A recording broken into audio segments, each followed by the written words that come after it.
Stunning images of rescue operations out of Texas today, where Harvey is still considered a dangerous and historic storm.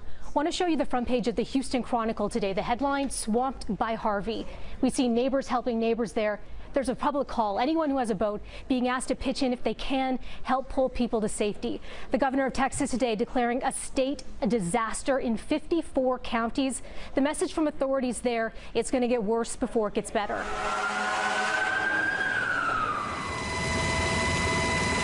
This is a dynamic situation, and things could change. They could change by the hour. People who may not have been in a crisis state yesterday may find themselves in a crisis state today. It's that we are not out of the woods yet, not by a long slot. This is a life safety, life-sustaining mission. We're anticipating over 30,000 people being placed in shelters temporarily. Flooded rivers not expected to crest until later this week. Already, more than 2,000 people have been rescued from rising waters. The Texas National Guard is now activated, bringing total deployment to 12,000. At least 6 deaths have been linked to the storm, which made landfall late Friday as a Category 4 hurricane.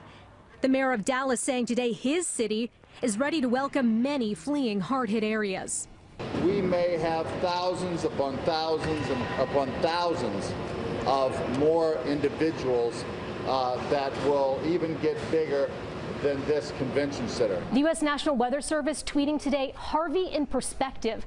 So much rain has fallen, we've had to update the color charts on our graphics in order to effectively map it. Now, we want to put Harvey into perspective.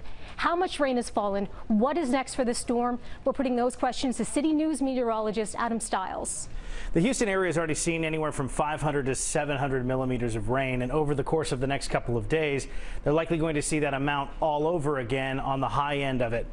This has been catastrophic flooding. This is a 1,000-year flooding event for the area, and part of it is the fact that it's so close to a moisture source and it's just continuing to move. There's no steering winds that have come along with it.